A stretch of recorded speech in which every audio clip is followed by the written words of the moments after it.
प्राप्त करने देता है। कौन सा भोजन? आत्मा की खुराक परमात्मा की भक्ति है। इससे भी हमें वंचित रखता है। आप जब तक आपको ये ज्ञान नहीं प्राप्त हुआ था, ये भक्ति नहीं मिली थी, आप किसी भी भक्ति से संतुष्ट नहीं थे। किसी भी भक्ति से कितना जप कर लेते आपको कोई संतुष्टि नहीं थी। और इस आध घंटे का जोटा अगर आपका 1 घंटे का भी अवसर लग जाए ये भक्ति करने का, आप तृप्त नजर आते हो। ये वो अनमोल धन आपको प्राप्त हो गया है। तो गीता जी के ज्ञान को आपको कल सुनाएंगे। अब समय 2 घंटे के करीब हो गया है। बोलो सतगुरुदेव की जय।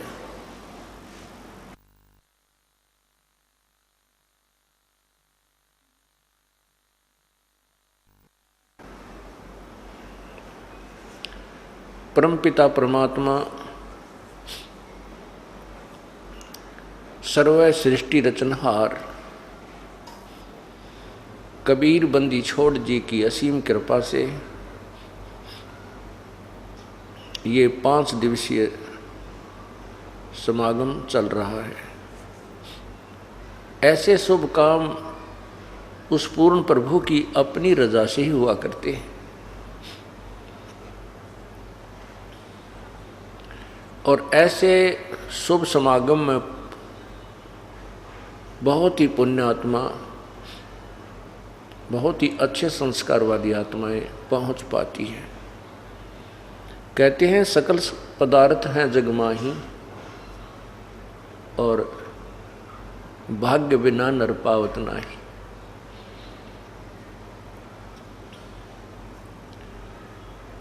सत्संग में आने से प्राणी को ज्ञान होता है कि जो क्रियाएं तू करता आ रहा है ये कितनी आवश्यक है और कितनी अनावश्यक है।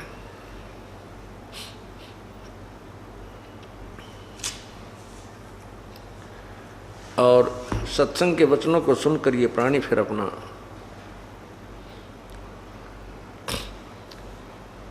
जीवन बदल लेता है, अपनी प्रक्रियाओं में परिवर्तन कर लेता है। और इतना ही काम है। जो बुराइयां हम कर रहे थे उनको त्याग देना है और जो प्रभु के दिए हुए नियम हैं, परमात्मा का जो संविधान है उसको स्वीकार कर लेना है। हम संविधान तोड़कर अपराधी बन जाते हैं, संविधान नहीं तोड़ेंगे तो हम अपराधी नहीं बनते। संविधान कैसे कैसे टूटता है। बुराई करने से परमात्मा का संविधान टूटता है। शराब पीने से, तंबाकू प्रयोग करने से, मांस खाने से और अन्य नशीली वस्तुओं का प्रयोग करने से, चोरी, डाके, ठगी, जारी, बुरी नीयत और अन्य झूठ, कपट, हिंसा आदि से परमात्मा का विधान भंग होता है, जिस कारण से ये प्राणी अपराधी बनता है।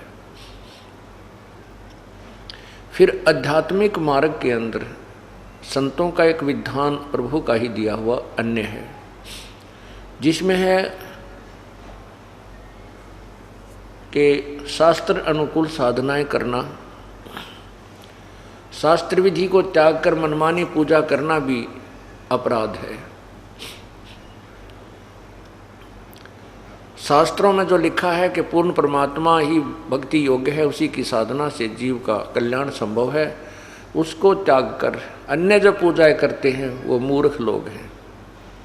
पवित्र गीता जी मैं आपको आज दिखाऊंगा, पढ़ के सुनाऊंगा। उस पवित्र सदग्रंथ में क्या अनमोल खजाना भरा है भक्ति का, और हम उसको समझ नहीं सके क्योंकि हमें जो गुरुदेव मिले थे, जो गीता जी के अनुवाद करता थे, वो तत्व ज्ञानहीन थे।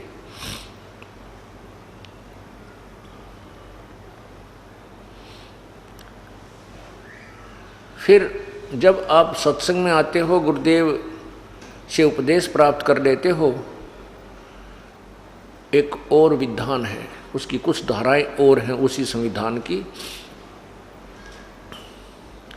गुरु वचन निश्चय कर माने, पूरे गुरु की सेवा ठाने।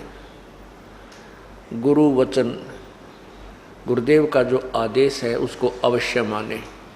यदि आप गुरुदेव का आदेश की अवहेलना कर देते हो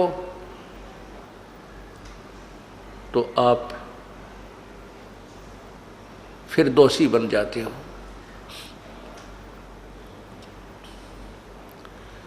गुरुजी क्या आज्ञा देंगे आपको? गुरुजी आज्ञा देंगे शराब नहीं पीना, तम्बाकू नहीं पीना, चोरी नहीं करना बेटा, बेटी शुभ कर्म करना।